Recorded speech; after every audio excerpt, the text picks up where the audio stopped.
guys have from my end. If you have a question for Coach Campbell, please use the raise hand button in the participants menu. And once we get those hands, we'll get rolling here.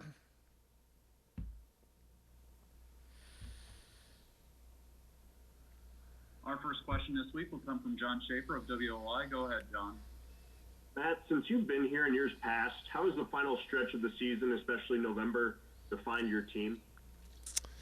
Yeah, I think every year it's been a little bit different just because every team's been so different, and I think our situation of building this program kind of from the ground up, I think every team has had a different flow to it and different obstacles and different achievements. I think you look back to 3 years ago and you saw a team that had just kind of started to come onto the scene in October and really starting to believe it can have some success, and now trying to even just understand November football. And 2 years ago, I think we're 3-1 and had some really good successes and learned how to win in November. And last year, a young team that kind of just trying to navigate it and really feel the expectations of it. So I think we've learned a lot during the last 3 years in terms of just what every phase of the season looks like and what it means. And obviously you want to be playing meaningful football in November, and I think in a positive way we've been able to do that in this program over the last couple of years. Now, how do you maximize those opportunities, I think is where you want to take the next stage of a team and a program. So yeah, it's been fascinating, and I think we've learned a lot along the way, to be honest.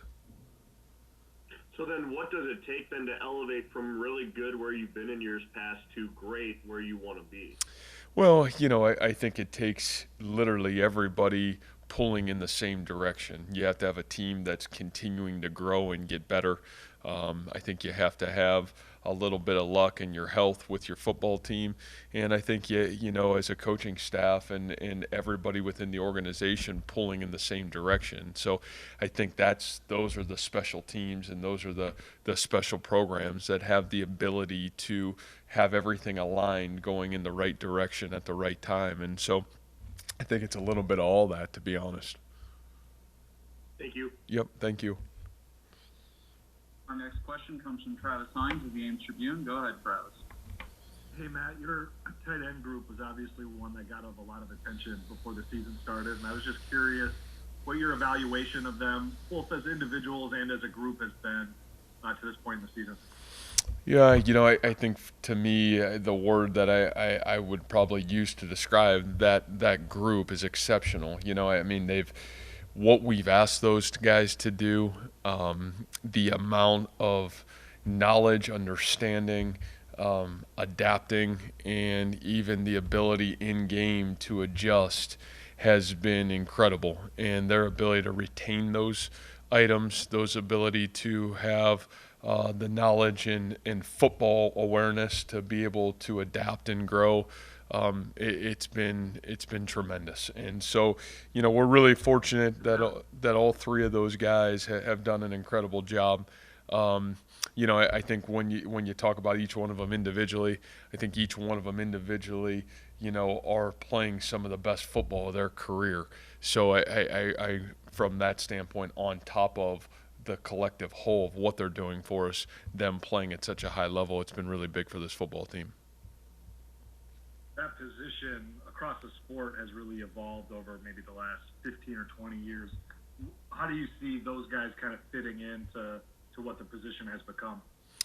Well, I think the neat thing for all three of those guys is they all have the ability to in some way, shape, or form to do, what the tight end position, really good tight ends have the ability to do, and that's the ability to flex out, to play attached, to play, in a yo or an F back formation. All three can do that. All three of them, have the ability to be great pass catchers. All three of them had the ability to be really good blockers, and I think that's what's so unique about the group. And I think that's something that you say, on a global scale, what's the tight end position really become, and you look at the National Football League, it's those guys that can do all three things really well. And we're fortunate that this group has really grown and developed, and I think a lot of growth even in the last 12 months have made huge, significant strides to becoming the best they can be in all those areas. Thanks. Yep. Our next question will be from Stephen McDaniel of the Iowa State Daily. Go ahead, Stephen. How's it going, Coach? I'm just kind of curious if you have seen any kind of similarities with your coaching trajectory, like compared to Chris Clemens of Kansas State with his career start against North Dakota State and then moving to Kansas State. Yeah, I think it's hard for me. I don't know as much about his journey other than knowing him and having a lot of respect for the success that he's had during his career. Obviously, what they did at North Dakota State, and certainly what has gone on at Kansas State. I think everybody knows me and the respect that I have for the Kansas State program. I think that goes without saying. So, I just think, he's done a great job and has been successful wherever he's been. So there is a lot of respect from my end for Coach Kleiman and certainly his staff and what they've been able to do. All right, thank you. Our next question will be from Randy Peterson of the Des Moines Register. Go ahead, Randy. Matt, what is the key to success for playing on adverse weather days like Saturday might be?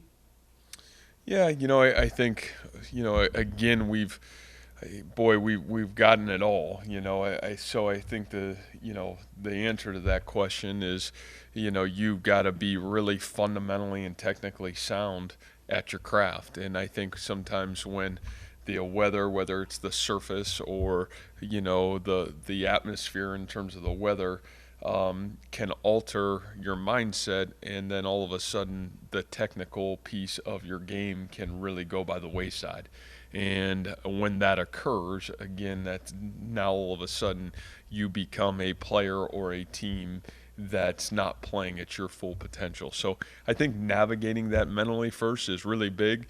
And where do you find your answers? I think you find your answers sinking back into your fundamental and your technical success. And, now your footwork and your hand placement, all those things are critical because you're doing it in an adverse situation. So that'd be my answer to that question. Do you plan your game strategy with your coaches as per the weather at some point during the week? Do you take that into consideration when you're devising what your first 15 plays are going to be, for example? And if so, what point during the week would you do that? Yeah, I think you're always looking to, and obviously in Iowa, you can look all you want. You pretty much don't know until game day what you're going to get. So I have learned that along the way. But I think you're always looking, at what are the potentials that could be challenges that are unique to every game. And, obviously weather is one of them. And so, it's not just offense or defense. I mean, I think it's everything. It's your kicking game, it's your offense, it's your defense. And I think at least having a plan, having awareness, and probably putting some reps into all the situations that can occur, I think those things are things we certainly do and have to have a game plan for. Okay, thank you. See you on Saturday. All right, thank you. Our next question comes from Ben Visser of the Cedar Rapids Gazette. Go ahead, Ben. Hey, Coach. 2 weeks ago, you said that the second pod that you just got done with was about putting yourself and your team in a position to play meaningful games in the third pod. Now that the third pod is coming up, what is this third pod about, do you think? Well, it's going to reveal if you've got the ability to become the best version of yourself that you can be. Again, what a unique year and what a unique time to say that statement right there. It's been, I would say this has been a long, challenging season, not just physically but mentally for everybody involved with any football team across the country. Can you stay the course? Number one. Can you keep growing and getting better? Number two. And then number three, do you have the ability, and us, for example, have 12 guaranteed quarters left of football. Like, do you have the ability to play your best and maximize your full potential in each one of those quarters? Those are the challenges that lie, at least right now, in our situation with 3 games left, 12 guaranteed quarters, and this third pod that sits in front of us. Absolutely. And you mentioned the mental aspect of it and the toll that can take. How are you making sure that your guys are staying sane, I guess? Yeah, I think we learned a long time ago, and this whole unique challenge is control what you can control. And I think, again, let's dive into what's really important. What's really important for us is the relationship with our kids. The ability to handle our academics right now. The ability to, obviously you got the holidays coming up, the ability to, navigate those things. I just think there's a lot of things that are out there right now that are really unique challenges. And so the best thing we as a coaching staff can give back to our team and our players is our relationship with our kids outside of football, and just continuing to steady those areas so inside of football they have the ability to continue to enjoy football and continue to grow and develop within the sport of football. And then the last thing for me, taking a little bit of a pivot here, we haven't asked about Trevor Downing or Tariq Milton or those guys in a while. How are they doing? What's their status going forward at the end of this season? Yeah, I think both guys are really progressing well. I would say both guys are certainly going to give themselves an opportunity to get back here at some point by the end of the football season. As of today, that's the trajectory that both guys are on. I think from all of our standpoint, it's been tough on those guys, but I'm really proud of how both of them have handled adverse situations and have really continued to progress and better themselves. And so both guys, I think, when they get back, will be the best version of themselves when this football team gets them back at some point. Thank you. Yep, thank you. Our next question comes from John Schaefer of WOI. Go ahead, John. Matt, you just touched on the academic side of things. Finals hit mid-season this year, whereas years past it's usually after the regular season wraps. How different is that for you as a staff to navigate, and how much do you stress on these guys to make sure they're getting their finals done in a timely manner so they're not having to pull all-nighters, that kind of stuff to get stuff done? Yeah, I do. I think, John, a really unique challenge. And you not only do you have finals, you got Thanksgiving, you got the end of what would be for a lot of guys in the last 9 months has been challenging, and not just for them, but certainly at home for their families. And I just think that there's a lot on the plates of our young 18 to 22-year-olds. And I think one of the real positives in our program that we got was this past bye week, and how do you not get lost in some of the unique challenges that are out there? Well, I think you got to be proactive rather than reactive. And one thing that I am really proud of our team, and I think we had a really good plan, is using the time over the last 2 weeks to really get ahead academically, and really put ourselves in a position to navigate what the next 2.5 to 3 weeks can look like, and kind of continue to spread those stressors out in terms of not getting overwhelmed. So we talk about those things with our kids. I think our kids and the leadership of our football players, our veteran football players on our team, understand those things and have really tried to help educate our young players as well. So for all that, I think we're as prepared as we could be heading into this stretch run. Our next question will be from Jared Stansberry of Cyclone Fanatic. Go ahead, Jared. Hey, Coach. What has impressed you about the way that Anthony Johnson has played so far this season for you guys, and how would you evaluate just his play overall? Yeah, it's a great question. I think, Anthony is a young man that has really continued to grow from game one of this season to really where he is in game 7. I think almost like you talk about those pods. The first pod I thought was a little inconsistent. I think the last pod 2, there was a lot of consistency in his play. You saw him really get better every game and start to play really good football. And what I've talked about with him, and I think the next challenge is, man, can you be that guy consistently now through this last pod? And so I really think Anthony's on an incredible trajectory of where he's going, what it looks like, and the consistency he's playing football with. And, Anth is another one of those guys in our program that he's a relentless worker. He's a perfectionist. He's a guy that has demanded of himself to become the best version of himself he can be. And, I've really enjoyed watching his growth, not just on the field, but off the field, and who he's become and what he's become. But really proud of him and excited to watch him play, to be honest with you, here down the stretch. Is a good example of what he was able to do during that second pod.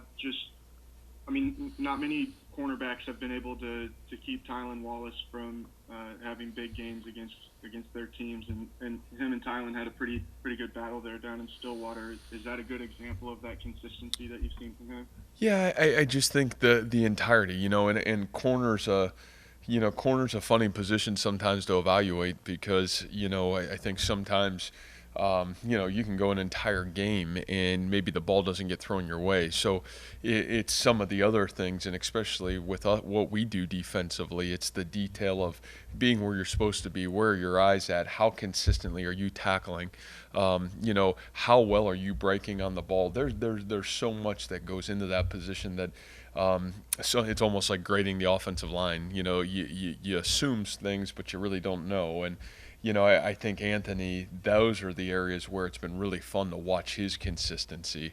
And obviously in this conference, you're going to get tested because there's great receivers. And, you get to compete against those guys week in and week out. And, there were some really good ones in the last pod, and there's going to be some great ones in this pod. So, those challenges continue to await him. But I think it's all those other areas equal to rising up in the one-on-one situations. That's been really fun to watch, Anthony.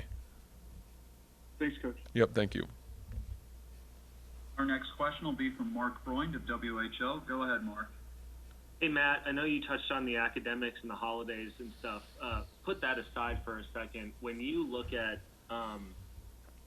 the bye weeks that you guys have had so far, and as you've watched your team progress, how is a bye week maybe in week 2 after the Louisiana game and a midseason bye week up to this bye week? How are they different in terms of what you need to correct on the field? How have they evolved, I guess, as you've seen it? Yeah, I just think the point of when those have come, and in a lot of ways, I think this is a model that we should all look at for the health and safety of kids and 18 to 22-year-old football players moving forward, because I think this makes a lot of sense. And what we've learned along the way, I just think from a mental health and a physical safety standpoint, these have been really positive. And you're right, each bye week has come at a different point of the season for us, and I think that's been positive too. Early on, you're trying to obviously, right away out of the season, you had 3 weeks of fall camp. You're literally still in fall camp, so you were still in a fall camp mindset in that first bye week. I think the second one, you had an identity, and it was almost like a true bye week early in a normal season where you're fixing some things and continuing to progress some of the young guys that haven't gotten opportunities to play up until that point, and finding out who else can help your team play. And then I think at this point, now you're navigating the fundamentals and technical pieces of who you are and what you are, rather than trying to maybe recalibrate your scheme or any of those kind of things. You're just trying to become the absolute best version of yourself you can be, so you can be your best when your best is needed. So I think that's probably the best way to define how we've used those bye weeks. Thank you. Mm-hmm. Our next question comes from Randy Peterson of the Des Moines Register. Go ahead, Randy. Matt, you brought up Thanksgiving a few questions back. Will you guys, when you get to Texas on Thursday, I guess it would be next week, will you have Thanksgiving with the players? Yeah, you know, Face I think that'd be a good question for next week. You know, like in all honesty, I really haven't thought a whole heck of a lot about it, and we know we haven't detailed all that out just yet. But you know, I know we'll try to continue to do the right things by our players and make sure we can, you know, help them enjoy the holidays and be ready to go for a football game on top of it. So fine line, and we'll figure that out as we get into next week for sure. Our next question comes from Ben Visser of the Cedar Rapids Gazette. Go ahead, Ben. Hey, Coach, moving to K-State a little bit. What have you seen from their offense, and specifically Deuce Vaughn? He seems to do a lot for them. Yeah, I think a lot of respect already for a super talented young football player. I mean, you know, what he's done for that football team has been tremendous. I mean, big play after big play, the ability to catch the ball out of the backfield, the ability to run the football. I think his speed and his ability to have one vertical cut in the run game is really impressive. And you know, I think he's a dynamic playmaker. So knowing where he is and obviously understanding all the ways that he can really challenge a defense, really critical for our football team, because he will make big plays, and he's a true playmaker. So I'm really impressed with what he's done so far for their team. And then what have you seen from their young quarterback? Yeah, I think the thing that's probably most impressive for me is, you know, a true freshman that's come in and really hasn't played like a true freshman. And I think that's a credit to their coaching staff, and obviously a credit to him that he has had the ability to go in and he's really given their team a chance to win in every football game that he's played. I think he's played with a lot of poise for a young football player. I think he distributes the ball really, really well. And most impressively is his ability to make plays with his feet. You know, he's had some huge plays in the run game, and I think a guy that has all the talent of some of the really good K-State quarterbacks that we've had the opportunity to compete against. So really impressed with him. Thank you. Mm-hmm. Our next question will be from Travis Hines of the Ames Tribune. Go ahead, Travis. I think everybody, knows right now what the situation is for Kansas State regarding their numbers. And Kleiman said earlier today just about how short they are in practice. And I'm curious from your vantage point, obviously your low testing numbers is important because it means your players are safe and healthy. But when you hear a coach say that, or when you talk with some of your peers, do you feel like you guys have had an advantage in that you can just practice relatively normally, or whatever passes for normal in 2020? Without having numbers issues on the practice field? Yeah, and I think, Travis, that's the one thing that there is no normal, right? And so I think it's forced all of us to really adapt how we practice way at the beginning of this. And I would probably say if you challenged all of us coaches, there's probably been a lot of growth. I know for me as a football coach, of how we've practiced, that I think can really carry forward of maybe being a better coach. So I don't, and it's drastically probably different than maybe what we've done in the past, and a lot of it was due to either the potential challenge or at times challenges of roster, maybe thinning out due to some of the COVID issues. So, I just think that, I think all of us as coaches have had to adapt and be different in this season. And, I think that some of those adaptations have probably been a huge positive for, maybe the health and the overall safety of our team, heading into, a football game. So, I think that's not something that just is sprungboard on anybody, because I think we all had plans, early on to A, deal with it, B, some of us have all had to deal with it in some way, shape, or form, and then C, not let that be a detriment if some of those things occurred throughout the season to your team. And there's really good coaches in this conference that I'm sure all had great plans. Thanks. Yeah. And those are all the questions we have for you this week, Coach. Thanks for your time. All right, thank you.